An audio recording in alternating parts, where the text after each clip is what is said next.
የስስት ሰይጣን የሚባል አለ። የስስት ሰይጣን የሚባለው ብሉ ብሉ የሚልና በጾም ጊዜ የምግብ ሽታ የሚያመጣ ነው።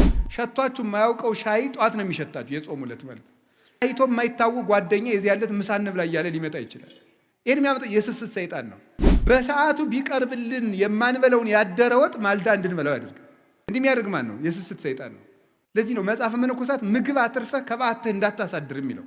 የስስት ሰይጣን ማለዳ ብላው ብላው ሊያሰኝ ይችላል።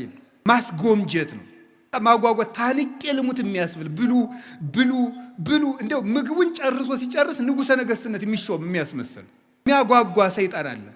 ያንን ካሸንፋችሁ የመላእክት ዘመዶች ትሆናላችሁ። የስስትን ሰይጣን ብሉ ብሉ ብሉ ብሉ እያለ የሚፈትነውን ጾም ለማስፈረስ የምግብ ሽታ እያመጣ ምግብ የሚጋብዙ ሰዎችን እያመጣ የሚፈትነውን ሰይጣን ወደ አሸነፈ ሰው መላእክት ይመጣሉ ማለት። ጌታ ያንን ዳቦ ድንጋዩን ዳቦ አድርገህ ብላ ብሎት እሱን ሰው በእንጀራ ብቻ አይኖርም ብሎ ካሳፈረው በኋላ ነው መላእክት የመጡት። ስስትን ካሸነፋችሁ መላእክት ወደ እናንተ ይመጣሉ ለማለት። ዳንኤል ጾመ፣ ቅዱስ ገብርኤል መጣ። ምን አለ? ዳሰሰኝ ከንፈሬን አለ። ምን አድርገ? ጥበብ ገለጸልኝ። የ490 ዓመት ማህተም ተረጎመለት፣ ትንቢት ተረጎመለት፣ ምስጢር ነገረው፣ ልብ ሰጠው። አሁን ልብ ያጣነው ጾም ትተን ዘነጋ አፍ እየተመለከትን እንቅልፋችን የሚመጣ ማስተዋል የማንችል የተሰበክነው ስብከት እዚሁ እንደ ቆሎ ረግፎ የሚቀር ግን አንጠልጥለነው እንዳኔል የሚያደርግ ምንድን ነው? ስለማንጾም ነው። ስንፍና፣ እንቅልፋምነት የምን ውጤት ነው? ያለ መጾም ውጤት ነው። መጾም ሰውን እግዚአብሔርን ያስመስላል። መጾም ሰውን ሰው ያደርገዋል። መጾም ሰውን መልአክ ያደርገዋል። መጾም ሰውን የመላእክት ጓደኛ ያደርገዋል፣ ባልንጀራ ያደርገዋል፣ ያዛምደዋል። መላእክት ደስ እያላቸው ይመጣሉ ወደሚጾም ሰው። ጌታ ምንድን ነው ያለው? ክፉ ሰይጣን ያለ ጾም አይወጣም አይደል ያለው። ስለ እግዚአብሔር ሰዎች መልአክ መሆን ከፈለጋችሁ፣ የመላእክት ዘመድ መሆን ከፈለጋችሁ፣ እግዚአብሔር መምሰል ከፈለጋችሁ ጾሙ። እንግዲህ እግዚአብሔርን መስማት ከፈለጋችሁ ጾሙ እስከ 9 ሰዓት። ሰዓቱ ይቀነስልን። መብራት ኃይል ልትከፍሉ ስንት ሰዓት ነው ወረፋ የምትይዙት? ስበሉና እስቲ ይቀንስላችኋል። አይ ወረፋው ረዝሟል ብላችሁ እስኪ ኑ። ወረፋው በዛ አልከፍልም ብትሉ ምን ይሆናል? እኔ አላውቅም የሚሆነውን ከተማ ስለማልኖር አስበው፣ ግን የሚሳካ አይመስለኝም። ወረፋው ረዝሟል እስቲ ይቀነስ። ወደ ነው ምን ይደረጋል? ኑሮ አይደል እያላችሁ ነው የምትሰለፉ። ይሄም ኑሮ ነው እንግዲህ። እስከ 9 ሰዓት ይሄ ሰልፍ በሉ እግዚአብሔርን ለማግኘት። እንዲያው ለምን ቀኑ ሙሉ አንራብ? አሁን ይሄ ሸክም አይደለም፣ እግዚአብሔር ሸክም እያከበደብን። አሁን ብዙ ሰው የሚመስለው ከኢትዮጵያ ኦርቶዶክስ ተዋሕዶ ቤተክርስቲያን ውጭ የሆነ ሰው የሚያስበው ምንድን ነው? እግዚአብሔር ኦርቶዶክስ ሸክም እየጫነ የለም፣ ሸክም እያቀለለችልን ነው። እግዚአብሔርን ምሰል ተው። መብላት እንስሳዊነት ነው። ጾም እግዚአብሔርን የምትመስለው ከፍ የምታደርግ ቤተክርስቲያን እኮ ናት። እንስሳ ከመምሰል መልአክ ወደ መምሰል፣ እግዚአብሔርን ወደ መምሰል ማሳደግ እኮ ነው። ሰውነትን ከፍ ማድረግ ነው። የሰው ልጅን ባህሪ የሚያከብር ነገር እኮ ነው ይሄ። እዚህ የእግዚአብሔር ቤተሰቦች ከፍጥረት ሁሉ የከበረ ማን ነው? ሰው በሉ። ከሰውና ከጅብ በሆድ ማን ይበልጣል? ጅብ በሉ። እሺ ችግር የለም። ጅብ አይደል? ግን ትልቁ ፍጥረት ማን ነው? በሆድ የሚበልጥ ማን ነው? ስለዚህ አንፌር ነው ማለት ነው። እኛ ከበለጥን በሆድ መብለጥ ያለብን ማንን? እኛ ነበር መብለጥ የነበረብን። የከበርን ፍጥረታችሁ እናንተ ናችሁ ብሎ ከጅብ ያነስን ከበላን ተበድለናል ማለት ነው። መብታችን እንግዳ ምንድን ነው ካላችሁ፣ የሰው ክብሩ ምግብ አይደለም ማለት ነው። ትልቁ ፍጥረት ትንሽ ይበላል፣ ያነሰው ፍጥረት ትልቅ ይበላል። ምን? ትልቁ ፍጥረት ትንሽ የሚበላበት ምክንያት የሰው ክብሩ ምግብ ስላልሆነ ነው። አሳማ ብዙ ይበላል፣ አሳማን ግዛ ተብሎ የተፈጠረው የሰው ልጅ ግን ትንሽ ይበላል። አህያ ብዙ ይበላል፣ አህያን የሚነዳት የሰው ልጅ ግን ትንሽ ይበላል። አንድ አቅማዷ ፉርሽካ የበላችውን አህያ ግማሽ እንጀራ የበላ ሰውዬ ነው የሚነዳት። ሆድ አያከብርም ጌታዬ። ሆድ ያስነዳል እንደ አህያ። እውነቴን እኮ ነው። ሆዳም ከሆናችሁ ትነዳላችሁ። ሆድህን ከቀነስክ ትመራለህ ማለት ነው። ሆዳም ከሆንክ ትነዳለህ። ሆዳም ሰውም ጊዜም እንደተነዳ ነው የሚኖረው። የራሱ ሀሳብ የለውም። አህያ ምን ሀሳብ አላት? መንዳት ነው። አቱኑ እንደዚያ ጹሙ። ተጾምን ነው እግዚአብሔር የሚያከብረን። ስንጾም የእግዚአብሔር ብርሃን በእኛ ላይ ይሳላል። የእግዚአብሔር ብርሃን በእኛ ላይ ሲሳል ደግሞ ጨለማው ዲያብሎስ ከኛ ጋር ህብረት የለውም። ቤታችን መበጥበጥ አይችልም። አይምሯችን መበጥበጥ አይችልም። ለምን? ብርሃን ለብሰናል። ሙሴ ብርሃን ለብሶ ሲመጣ ታች የነበሩት ጣዖታት ተሰባበሩ። የሚጾም ሰው የሐሰት አማልክትን ይሰብራል፣ አጋንንትን። ብርሃን መልበስ ከፈልጋችሁ ጾሙ። የሚጾም ሰው የብርሃን ልጅ ነው። ሙሴ ጾመና ምን አደረገ? እግዚአብሔር በ10 ጣቶቹ የተጻፈ የጻፈ ምን ሰጠው? ታቦት። መላእክት አይበሉም አይጠጡም። የሰማይ መላእክት ባልንጀራ ነው። መላእክትን የሚያስመስለን ህይወት አለመብላትም። ሰው የእግዚአብሔር ቤተሰቦች በጣም ሰው ልዩ ፍጡር ነው። ሰው ያለ አስደናቂ ፍጡር የለም። 3 ነገሮችን አካቶ የተፈጠረ ነው። ሰው መልአክ ነው፣ ሰው ነው፣ ሰው እንስሳ ነው። የነ ዳርዊንን እንስሳ አይደለም ያልኩት። የተዋቀረው ከመላካዊ ባህሪ፣ ከሰብአዊ ባህሪ እንደገና ደግሞ ከእንስሳዊ ባህሪ ነው። መላካዊ ባህሪ አለመብላት፣ አለመጠጣት፣ አለማግባት፣ አለመመኘት፣ አለማንቀላፋት እንደዚህ ያለው ነው። እንስሳዊ ባህሪ ደግሞ መብላት፣ መጠጣት፣ ማንቀላፋት፣ መመኘት፣ ፍቶት፣ ስጋዊ ፍላጎት እንስሳዊ ጠባይ ነው። ሰውነት ማለት ደግሞ ሁለቱንም መጥኖ መያዝ ማለት ነው። ሰው መላካዊ ባህሪ ያለው፣ ሰው እንስሳዊ ባህሪ ያለው። መላካዊ ባህሪ የመላክ ብቻ ነው። እንስሳዊ ባህሪ የእንስሳ ብቻ ነው። ሰው መሆን ግን መላካዊ ባህሪንም ሰብአዊ ባህሪንም እንስሳዊ ባህሪንም መያዝ ነው። ጾም በራሱ ምንድነው ነው? ጾም ምንድነው? ጾም እንደምታውቁት መከልከል ማለት ነው። ጾም ብሂል ተካልኦተ ብእሲ እመብል ወኃጢአት። ጾም ማለት ከኃጢአትና ከምግብ መከልከል። ጾም ቢባል ቃል በቃል ሲተረጎም ጾም ማለት መከልከል፣ መታቀብ፣ መሰብሰብ፣ መቆጠብ ማለት ነው። መከልከል፣ መታቀብ፣ መቆጠብ፣ መሰብሰብ ነው ጾም ማለት። ይሄ ቃል በቃል ሲፈታ ቃል በቃል ጾም የሚለው ግሱ ዝም ብሎ ሲፈታ ቃሉ እንዲህ ይፈታል። መንፈሳዊ ትርጉም ሲሆን ደግሞ ከኃጢአት ከምግብ በታወቀ ጊዜ በጊዜ ውቅ በታወቀ በተለካ በተሰፈረ ጊዜ ከመብልና ከኃጢአት መከልከል ጾም ይባላል። ለምንድነው ጾም የምንጾመው ነው? ጾም የሰው ልጅ የተፈጠረለት ዓላማ ነው። ይገርማችኋል የእግዚአብሔር ቤተሰቦች፣ ሰው የተፈጠረው ለመብልን አይደለም፣ የተፈጠረው ለጾም ነው። እና የምንጾመው ለምንድን ነው ካላችሁ ሰው ለመሆን ነው የምንጾመው። ሰው ለመሆን ነው የምንጾመው። ሰው የተፈጠረ ለጾም ነው። ኦሪት ዘፍጥረት ምዕራፍ 1 ቁጥር 26 ላይ እግዚአብሔርም በመጀመሪያ ሰማይና ምድርን ፈጠረ ይልና ምዕራፍ 1 ቁጥር 1 ላይ ምዕራፍ 1 ቁጥር 26 ላይ ምንድን ነው የሚለው? ንግበር ሰብአ በአርአያነ ወበአምሳሊነ፣ እግዚአብሔርም ሰውን በአርአያውና በአምሳላችን እንፍጠር አለ። በአርአያችን በአምሳላችን እንፍጠር አለ ይላል። ታውቃላችሁ፣ ይሄን ጥቅሱን የማታውቁት ነው አይደለም። ሰውን በመልካችን በአርአያችን እንፍጠር አለ። እግዚአብሔርን መስለን የተፈጠር ነው። እግዚአብሔር ይበላል አይበላም? ምእመናን እስኪ ተናገሩ እንጂ ይበላል አይበላም? አይበላም። እናንተ ዝም ብትሉ እኔ መሰክርለታለሁ። ይበላል አይበላም? አይበላም። ሰው ደግሞ በማን መልክ ነው የተፈጠረው? በእግዚአብሔር መልክ ነው የተፈጠረው።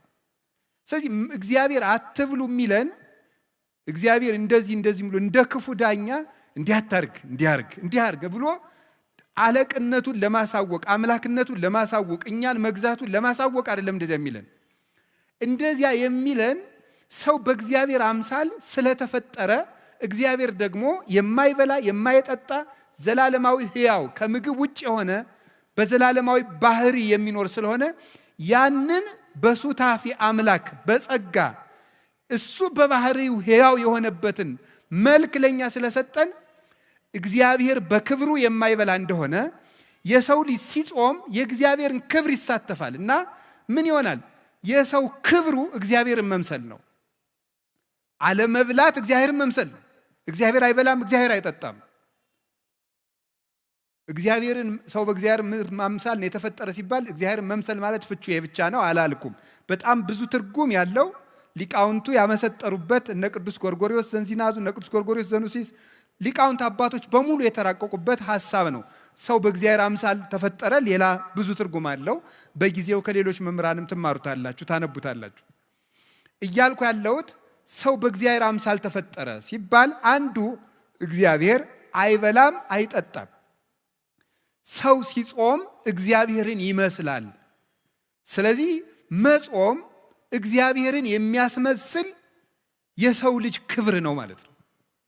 ሰው ጾምን እየሻረ መብላት ሲጀምር እግዚአብሔርን መምሰሉን ነው እየተው የሚመጣው። አያችሁ እንዴት መዋረድ እንደሆነ። መብላት አለመጾም እግዚአብሔርን ከምንመስልበት መልክ ዝቅ ማለት ነው። ከዚህ በላይ ደግሞ ውርደት የለም። እግዚአብሔርን ከመምሰል በላይ ውርደት እግዚአብሔር የሰጠን የመጨረሻ ክብር ነው።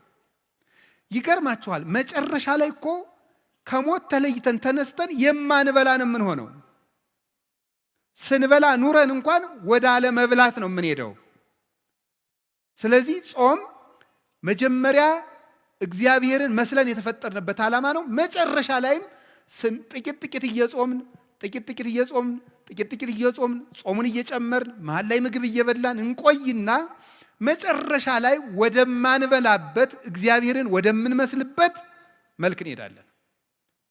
በሰማይ እያወስቡ ወይቷሰቡ አላ ከመ መላእክት እግዚአብሔር ይነብሩ። በሰማይ አይበሉም አይጠጡም አያገቡም አይጋቡም፣ እንደ ሰማይ መላእክት ይኖራሉ። ምግብ ያልፍና አለመመገብ ይቀጥላል። የሚመገበው ባህሪያችን ይታደስና ባለመመገብ ኃይል መኖር ይጀምራል። ስለዚህ ልብ በሉ፣ መጀመሪያም የተፈጠርንበት መልካችን ነው፣ መጨረሻ የምንገባበት መልካችን ምግብን ትቶ መኖር ነው። እስመ ከርስ ለመብል ወመብልኒ ለከርስ ወእግዚአብሔር ይስዕሮሙ ለክልኤሆሙ። መብል ለሆድ ነው፣ መብል ለሆድ ነው፣ ሆድም ለመብል ነው። እግዚአብሔር ሁሉንም ያሳልፋቸዋል። ባለመኖር ባለማለፍ የሚኖረው ጾም ነው። እግዚአብሔርን ያስመስላል፣ መላእክትን ያስመስላል። መላእክት አይበሉም አይጠጡም። ሰው የሰማይ መላእክት ባልንጀራ ነው። መላእክትን የሚያስመስለን ህይወት አለመብላትም። ይገርማቸዋል። ሰው የእግዚአብሔር ቤተሰቦች በጣም ሰው ልዩ ፍጡር ነው። እንደ ሰው ያለ አስደናቂ ፍጡር የለም። 3 ነገሮችን አካቶ የተፈጠረ ነው። ሰው መልአክ ነው፣ ሰው ነው፣ ሰው እንስሳ ነው። የነ ዳርዊንን እንስሳ አይደለም ያልኩት። ሰው መልአክ ነው፣ ሰው ነው፣ ሰው እንስሳ ነው። ሰው ያማል ማለት የሰው ልጅ በባህሪው የቆመው የተዋቀረው ከመላካዊ ባህሪ ከሰብአዊ ባህሪ እንደገና ደግሞ ከእንስሳዊ ባህሪ ነው። መላካዊ ባህሪ አለመብላት፣ አለመጠጣት፣ አለማግባት፣ አለመመኘት፣ አለማንቀላፋት እንደዚህ ያለው ነው። እንስሳዊ ባህሪ ደግሞ መብላት፣ መጠጣት፣ ማንቀላፋት፣ መመኘት፣ ፍቶት፣ ስጋዊ ፍላጎት፣ ይሄ ደግሞ እንስሳዊ ጠባይ ነው። ሰውነት ማለት ደግሞ ሁለቱንም መጥኖ መያዝ ማለት ነው። ይኸውላችሁ ሰው መላካዊ ባህሪ ያለው፣ ሰው እንስሳዊ ባህሪ ያለው። መላካዊ ባህሪ የመላክ ብቻ ነው። እንስሳዊ ባህሪ የእንስሳ ብቻ ነው።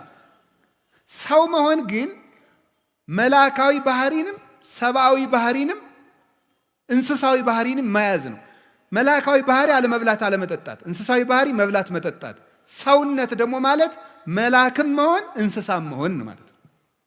እንስሳዊ ባህሪ እንዳይጎዳ ትበላለህ፣ ትጠጣለህ፣ ታንቀላፋለህ፣ ትተኛለህ፣ ትነሳለህ፣ ታርፋለህ፣ ትመኛለህ። ሁሉም በመጠን ይደረጋል። መላካዊ ባህሪ ደግሞ መብላት አይፈልግም። ሰው 2 የሚጎዱ ባህሪያት ነው ያሉት። ዝም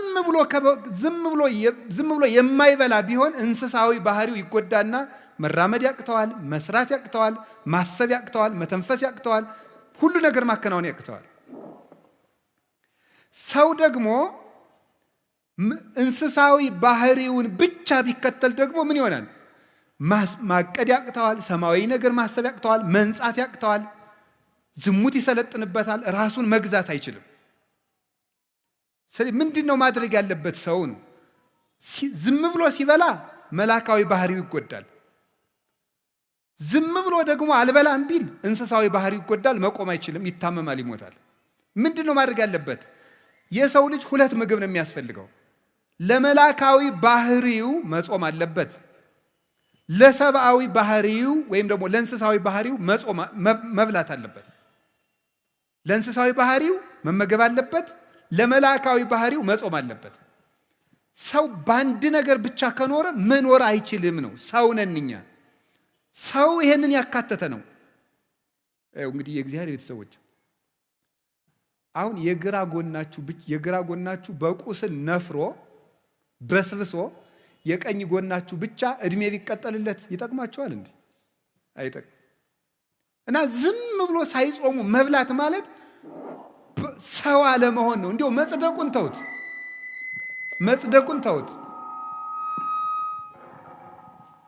መጽደቁን መንግስተ ሰማያት መግባቱ ጽድቅና ኩነኔ ገሃነምና መንግስተ ሰማያትን ተውት። አለመጾም ከሰውነት ነው የሚያወጣው፣ ከሰውነት ያወጣል። አለመጾም እንስሳ ነው የሚያደርገው። ቅዱስ ወግሪስ የተባለ አባት ምን ብሎ ይናገራል? በቀን 3 ጊዜ የሚበላ ሰው እንስሳ ነው ይላል። በቀን 3 ጊዜ የሚበላ ሰው እንስሳ ነው። በቀን 2 ጊዜ የሚበላ ሰው ሰው ነው። በቀን 1 ጊዜ የሚበላ ሰው ደግሞ መልአክ ነው ይላል። ይኸው እግዚአብሔር ቤተሰቦች፣ አሁን ሰው መብልን እየቀነሰ ሲሄድ መልአካዊ ባህሪውን የሚሰለጥነው የሚያቅደው ነገር የሚያምር ሰው የማይጎዳ ሀገር የሚጠቅም ራሱን የሚያሳድግ አይምሮ ሁሉ ደብዛዛ አይደለም፣ ስል ነው፣ የተሳለ ነው። አሁን እኮ ይገርማል። ሰው ማሰብ ስላቆመ ክሪቲካል ቲንኪንግ ስልጠና ይባላል። ምኑን ያስበዋል? ሰው 24 ሰዓት እየበላ ሰጥሟል እኮ። እንዴት አድርጎ ያስብ? አሁን እኮ ማሰብ አቁመን እኮ ነው ራሱ እየተበላለን ያለው። እንድናስብ ራሱ መጾም አለብን። አይምሮአችን እየበላ ማሰብ አይችልም ነው የምላችሁ። እኔ እውነቴን ነው። ሐኪምም ካለ እዚህ መጥቶ መከራከር ይችላል። ሰው ዝም ብሎ እየበላ ቁጭ የሚል ከሆነ ማሰብ አይችልም። ደሙ ያለ መጠን ይመላል። የደም ዝውውር የሞቀ ነው። እንደዚያ ባለ ቁጥር ደግሞ ዝሙት ይሰለጥንበታል። የሚያስበው ምኞቱን ብቻ ነው። ትክክለኛ ሐሳብ ማሰብ አይችልም። እንዴ ግን በደፈረሰ ውሃ ፊትን ማየት ይቻላል እንዴ? አይቻልም እኮ። ውሃው እኮ ሲጠራ ነው። እኛ እኮ አሁን ደፍርሰናል። መብላት ደፍራሳ ጭንቅላት ነው ያለ እና የምናስበው ነገር ሁሉ ደፍራሳ ነው። የጠራ ዕቅድ የጠራ ህይወት መኖር ከፈልጋችሁ እንዲያው ክርስቲያን ባትሆኑ እንኳን ጾም ሰውነት ነው እንምላችሁ። ወደ ጽድቁ እንመጣበታለን። ጾም ሰውነት ነው። ወደ ጽድቁ ቅድም ነግሬያችኋለሁ። እግዚአብሔርን የሚያስመስል ነው። ጾም ሰውነት ነው። ሰው መሆን ከፈልጋችሁ ጾሙ። አውሬ መሆን ከፈለግ ብላ 24 ሰዓት። እንስሳ መሆን ከፈልግ እንዴ እባብ እንኳን እኮ ይጾማል። እባብ 40 ቀን ይጾማል። ስለዚህ እግዚአብሔር ሰዎች ጾም ምንድነው ከተባሉ የሰው ክብር ሰውነት ነው።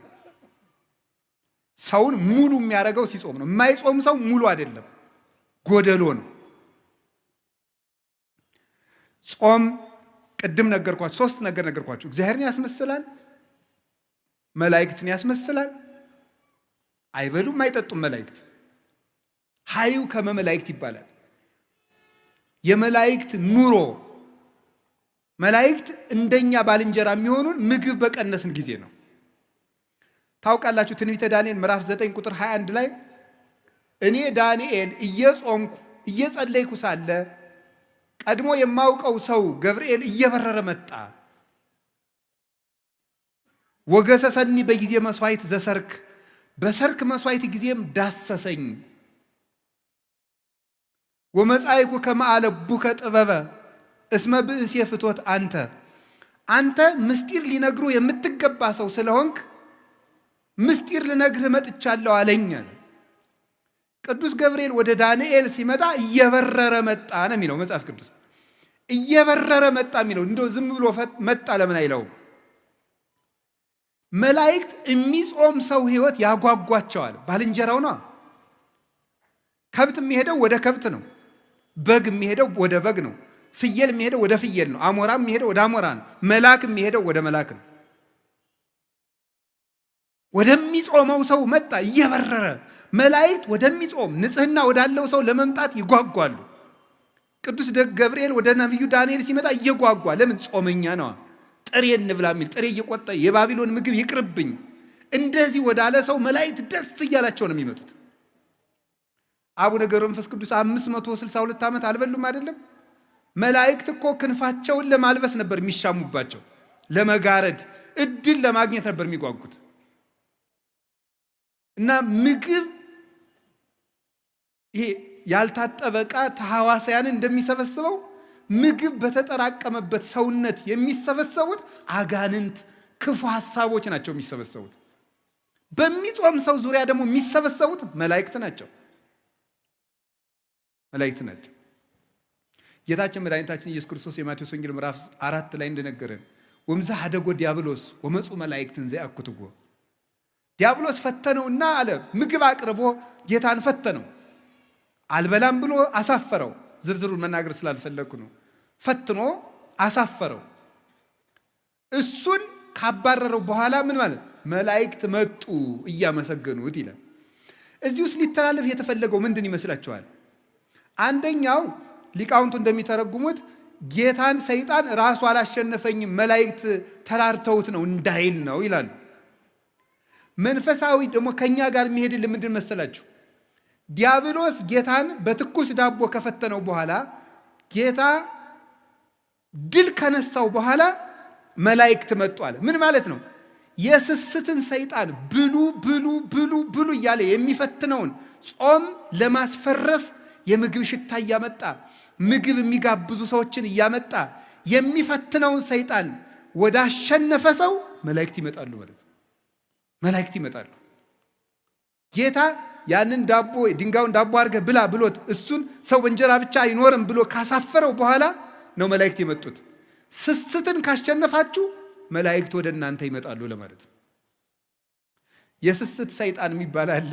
የስስት ሰይጣን የሚባለው ብሉ ብሉ የሚልና በጾም ጊዜ የምግብ ሽታ የሚያመጣ ነው። ይገርማችኋል። ጾም ሸቷችሁ የማያውቀው ሻይ ጧት ነው የሚሸታችሁ። የጾሙ ዕለት ማለት ታይቶ የማይታወቅ ጓደኛ የዚህ ያለት ምሳ እንብላ እያለ ሊመጣ ይችላል። ይህን የሚያመጣው የስስት ሰይጣን ነው። በሰዓቱ ቢቀርብልን የማንበለውን ያደረ ወጥ ማልዳ እንድንበላው ያደርጋል። እንዲህ የሚያደርግ ማን ነው? የስስት ሰይጣን ነው። ለዚህ ነው መጽሐፈ መነኮሳት ምግብ አትርፈ ከበዓትህ እንዳታሳድር የሚለው። የስስት ሰይጣን ማለዳ ብላው ብላው ሊያሰኝ ይችላል። ማስጎምጀት ነው። በቃ ማጓጓት፣ ታንቄ ልሙት የሚያስብል ብሉ ብሉ ብሉ። እንደው ምግቡን ጨርሶ ሲጨርስ ንጉሠ ነገሥትነት የሚሾም የሚያስመስል የሚያጓጓ ሰይጣን አለ። ያንን ካሸንፋችሁ የመላእክት ዘመዶች ትሆናላችሁ። ከዚያሳ ዳንኤል ጾመ፣ ቅዱስ ገብርኤል መጣ። ምን አለ? ዳሰሰኝ ከንፈሬን አለ። ምን አደረገ? ጥበብ ገለጸልኝ። የ490 ዓመት ማህተም ተረጎመለት። ትንቢት ተረጎመለት። ምስጢር ነገረው። ልብ ሰጠው። አሁን ልብ ያጣነው ጾም ትተን ዳንኤል ጾመና ነቢዩ ምንድን ያለው? ቅዱስ ገብርኤል ለዳንኤል ምንድን ያለው? መጻይኩ ከማለቡከ ወዜኑ ከጥበበ፣ ጥበብ ልነግርህ፣ ልብ ልሰጥህ፣ ማስተዋል ልነግርህ መጥቻለሁ። አሁን የምንዘነጋ መጽሐፍ እየተመለከትን እንቅልፋችን የሚመጣ ማስተዋል የማንችል የተሰበክነው ስብከት እዚሁ እንደ ቆሎ ረግፎ የሚቀር ቤታችን አንጠልጥለ ነው እንዳንል የሚያደርግ ምንድን ነው? ስለማንጾም ነው። ስንፍና፣ እንቅልፋምነት የምን ውጤት ነው? ያለ መጾም ውጤት ነው። እንግዲህ መጾም ሰውን እግዚአብሔርን ያስመስላል። መጾም ሰውን ሰው ያደርገዋል። መጾም ሰውን መልአክ ያደርገዋል። መጾም ሰውን የመላእክት ጓደኛ ያደርገዋል፣ ባልንጀራ ያደርገዋል፣ ያዛምደዋል። መላእክት ደስ እያላቸው ይመጣሉ ወደሚጾም ሰው። ጌታ ምንድን ነው ያለው? ክፉ ሰይጣን ያለ ጾም አይወጣም አይደል ያለው? ስለዚህ እግዚአብሔር ሰዎች መልአክ መሆን ከፈለጋችሁ፣ የመላእክት ዘመድ መሆን ከፈለጋችሁ፣ እግዚአብሔር መምሰል ከፈለጋችሁ ጾሙ። የነቢያት ጾም ደግሞ አባቶቻችን በረከት ተቀብለውበታል። አንደኛ ተመልከቱ፣ የነቢያት ጾም የሚጀምረው ከሙሴ ነው። ሙሴ 40 ቀን ጾሟል። 40 ቀን ሲጾም ምንድን ነው ያደረገው? ሲጾም 40 ቀን እየጾመ ከእግዚአብሔር ጋር ቃል በቃል ተነጋገረ ይላል። 570 ጊዜ ጾም ከእግዚአብሔር ጋር የመነጋገር ባለሟልነት የሚያሰጥ ነው። እግዚአብሔርን ማነጋገር ደግሞ ቀላል ነገር ይመስላችኋል እንዴ? አንድ ትልቅ ሰው እንኳን ሊያነጋግራችሁ ቀጠሮ ሲይዝላችሁ እንዴት ነው ደስ የሚላችሁ? እግዚአብሔርን ቃል በቃል እንደ ጓደኛ 570 ቃላትን እንዲነጋገር ያደረገው ምንድነው? ጾም።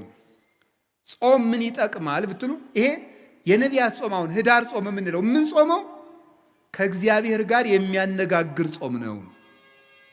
እንግዳው ከእግዚአብሔር ጋር መነጋገር የሚፈልግ ይጾም። ከሰይጣንና ከስጋው ጋር መነጋገር የሚፈልግ ደግሞ ይብላ። ምርጫው እናንተ ነው። ሙሴ ይሄንን ጾም ጾሞ እግዚአብሔርን አነጋገረ። ከዚህ በላይ እድልስ አለ ወይ ነው? እግዚአብሔርን ከማነጋገር በላይ ምን እድል አለ? እግዚአብሔርን ለማነጋገር 100 ዓመትስ ብንራብ እግዚአብሔርን ማነጋገር እኮ የነፍስ ጥጋብ እኮ ነው። እግዚአብሔርን ማየት፣ እሱን መስማት። አጸም ዘይነብበኒ እግዚአብሔር አምላኬ እስመ ውእቱ ይነብብ ሰላም ለሕዝቡ።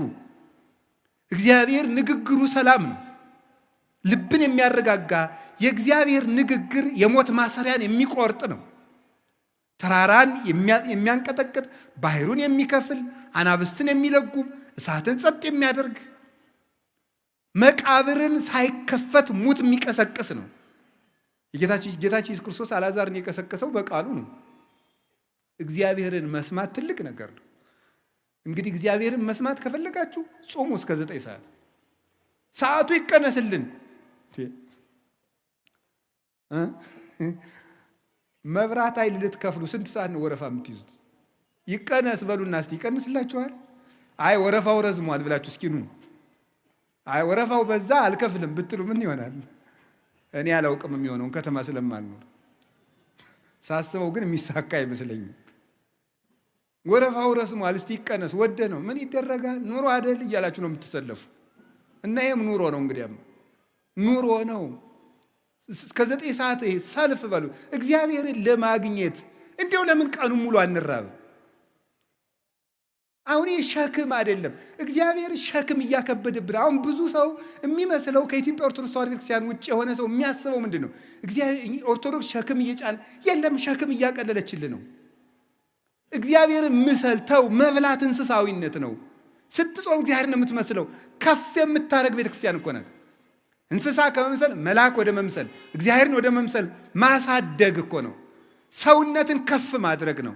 የሰውን ልጅን ባህሪ የሚያከብር ነገር እኮ ነው ይሄ። እዚህ የእግዚአብሔር ቤተሰቦች ከፍጥረት ሁሉ የከበረ ማን ነው? ሰው በሉ። ከሰውና ከጅብ በሆድ ማን ይበልጣል?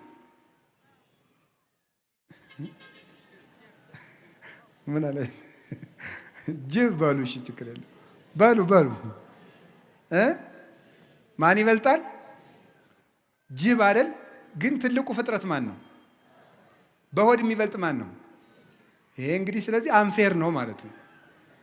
እኛ ከበለጥን በሆድ መብለጥ ያለብን ማንን? እኛ ነበር መብለጥ የነበረብን። የከበርን ፍጥረታችሁ እናንተ ናችሁ ብሎ ከጅብ ያነስን ከበላን ተበድለናል ማለት ነው። መብታችን እንግዲህ ምንድን ነው ካላችሁ የሰው ክብሩ ምግብ አይደለም ማለት ነው። ትልቁ ፍጥረት ትንሽ ይበላል፣ ያነሰው ፍጥረት ትልቅ ይበላል። ለምን? ትልቁ ፍጥረት ትንሽ የሚበላበት ምክንያት የሰው ክብሩ ምግብ ስላልሆነ ነው። አሳማ ብዙ ይበላል። አሳማን ግዛ ተብሎ የተፈጠረው የሰው ልጅ ግን ትንሽ ይበላል። አህያ ብዙ ይበላል። አህያን የሚነዳት የሰው ልጅ ግን ትንሽ ይበላል። አንድ አቅማዷ ፉርሽካ የበላችውን አህያ ግማሽ እንጀራ የበላ ሰውዬ ነው የሚነዳት። አየው ሆድ አያከብርም ጌታዬ። ሆድ ያስነዳል እንደ አህያ። ሙት ከልብ ይቆረው እንዴ! እውነቴን እኮ ነው። ሆድ እንደ አህያ ነው የሚያስነዳ። ሆዳም ከሆናችሁ ትነዳላችሁ።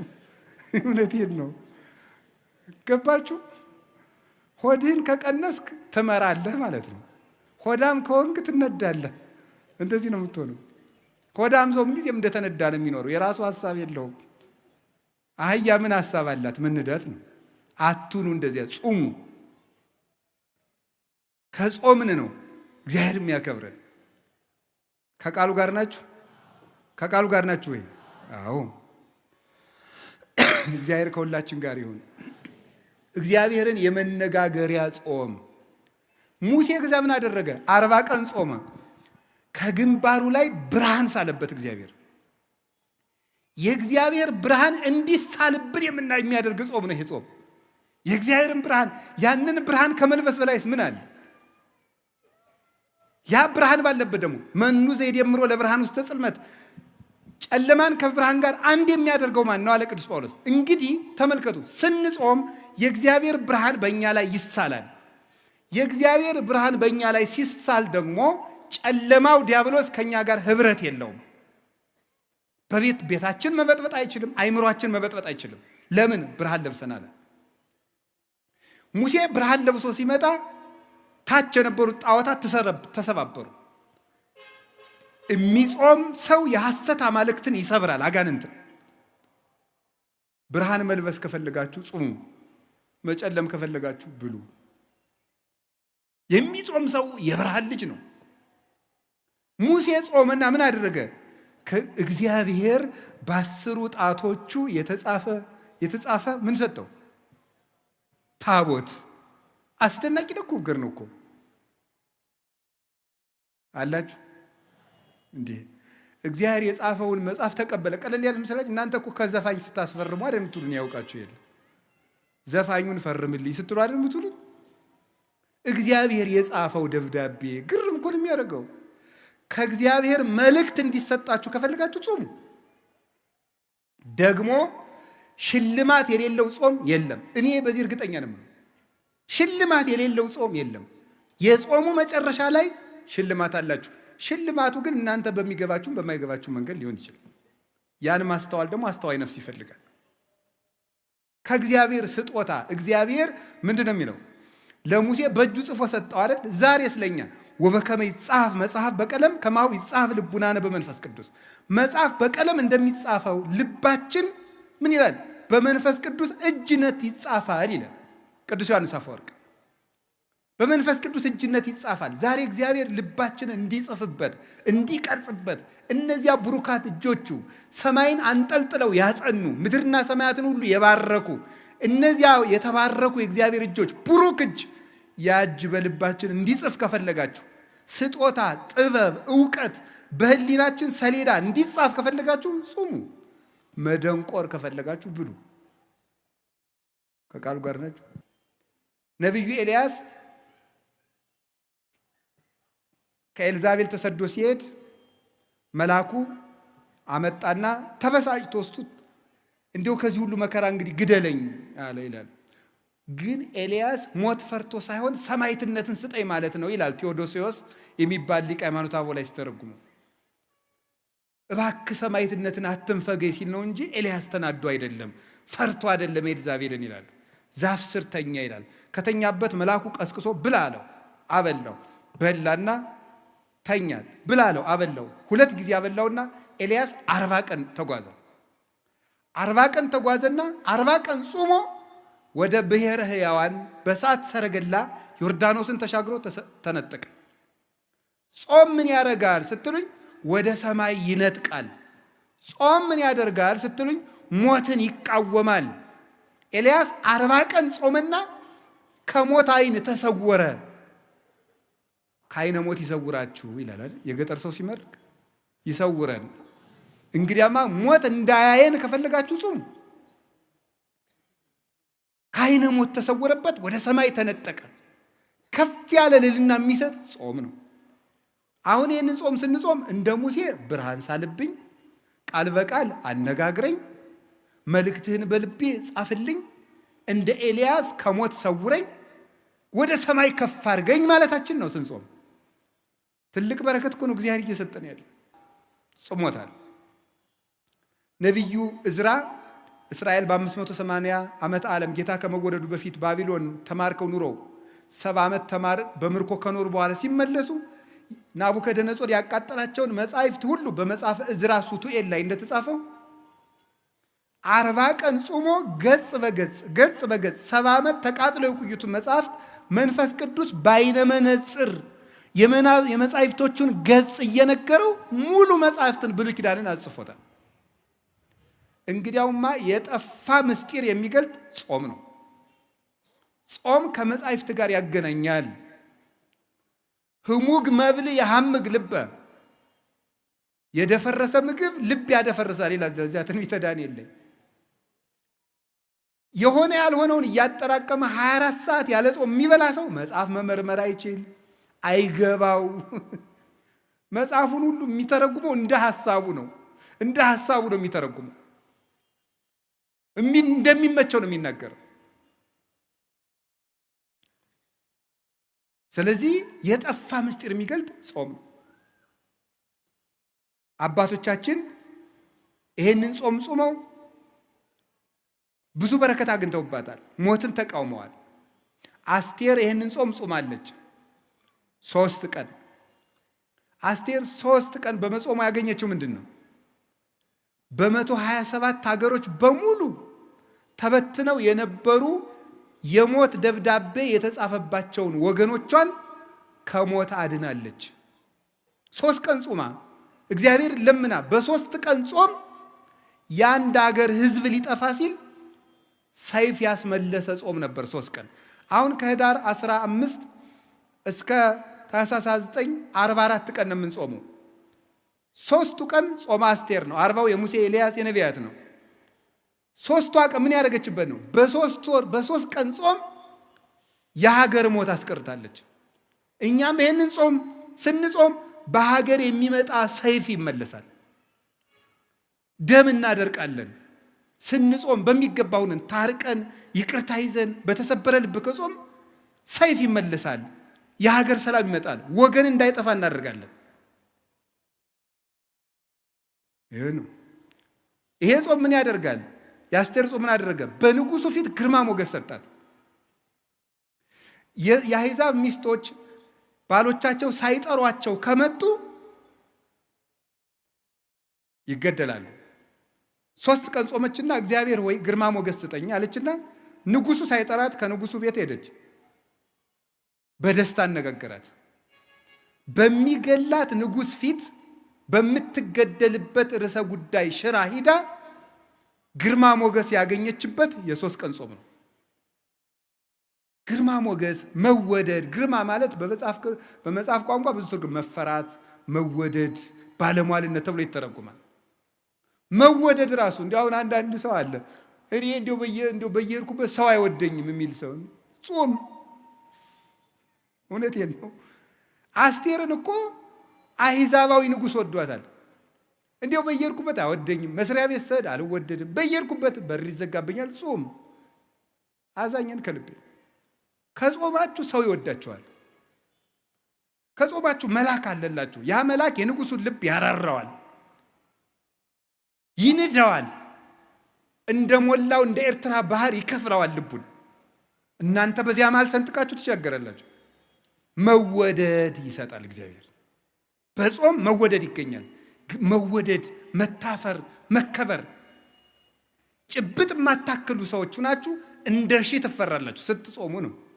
አቡነ ሐራ ድንግል ኢትዮጵያዊ ጻድቅ ሲጾሙ እየኖሩ በቀን የሚመገቡት አንድ ኮል ምንድነው እንኮይ ነው የሚመገቡት። አንድ ወይስ በእናንተ ቋንቋ አንድ አፕልም በሉ፣ ችግር የለም። አፕል እኮ እንደ አፕል አይጣፍጥም። ያ አንድ ፍሬ ነው የሚበሉት። በዘመኑ የነበረው ንጉሥ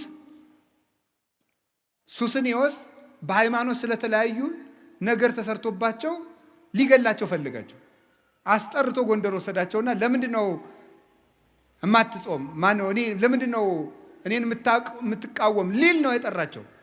ሂደው ግን ከቤተ መንግስት ሲቆሙ ለምን ጠራይ ሲሉት እንዲሁ እንድትባርከኝና ሰላም ልል ነው ብሎ ነው የሰደዳቸው።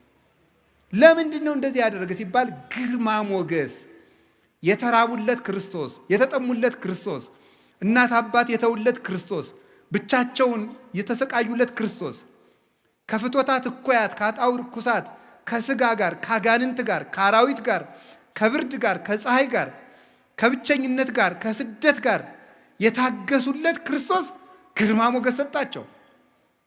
እናንተ ተከሳችሁ በሄዳችሁ ጊዜ እናንተ የምትናገሩ አይምሰላችሁ፣ የሰማይ አባታችሁ መንፈስ በእናንተ ላይ ይናገራል ያለው ተፈጸመላቸው።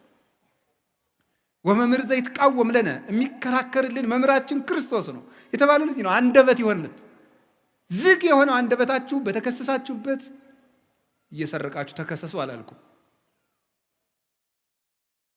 በምትገደሉበት አፍ ስም ግርማ የሚሰጥ ጾም ነው። የሚንበለበል ሰይፍ የሚመልስ ምንድን ነው? ጾም ነው። እንደዚህ ብቻ አይደለም። የሁል ጊዜ ስቃይ አውሬ የሆነው ሃማ የተገደለው በአስቴር ጾም ነው። ይገርማል። ጾም ማለት ያለ ሰይፍ የሚዋጉበት ረቂቅ የብርሃን ሰይፍ ነው። አስቴር ወገኖቿን የሚጨርሰውን ሃማን ለመጋደል ሰይፍ አልታጠቀችም፣ ጾመች። ስትጾም እሷ ሰይፍ ሳታነሳ የሷን ወገኖች የሚገለው ሃማ ራሱ የሷን አጎት ሊሰቅልበት ባዘጋጀው እንጨት ተሰቅሎ ሞተ። ለሚመለስ ጠላት ልብ የሚሰጥ ልቡ ለደነደነ ጠላት ደግሞ የሚዋጋ ሰይፍ ጾም ነው። ዮዲት የምትባለው 3 ቀን ጾማ ነው የእስራኤልን ጠላት ንጉስ ያሸነፈችው። ጾም ጠላት ያሸንፋል። ይሄ ብቻ አይደለም፣ የተዋረደውን መርዶክዮስን ሹመት ሰጠው፣ ክብር ይሰጣል። ጾም ወድቆ የነበረውን ሃማ ስላልሰገደልኝ እገለዋለሁ ያለውን መርዶክዮስን በሃማ ወንበር ያስቀመጠ የአስቴር ጾም ነው። ጾም የተዋረዱትን ከፍ ያደርጋል፣ ትዕቢተኞችን ያዋርዳል። ጾም ወደ ክብር መውጫ መሰላል ነው። ይህንን ነው የምነግራችሁ የእግዚአብሔር ቤተሰቦች። በወንጌል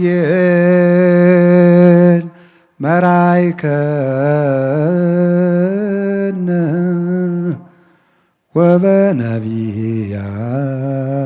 ወበነቢያት ናዘዝከነ ዘለሊከ አቅረብከ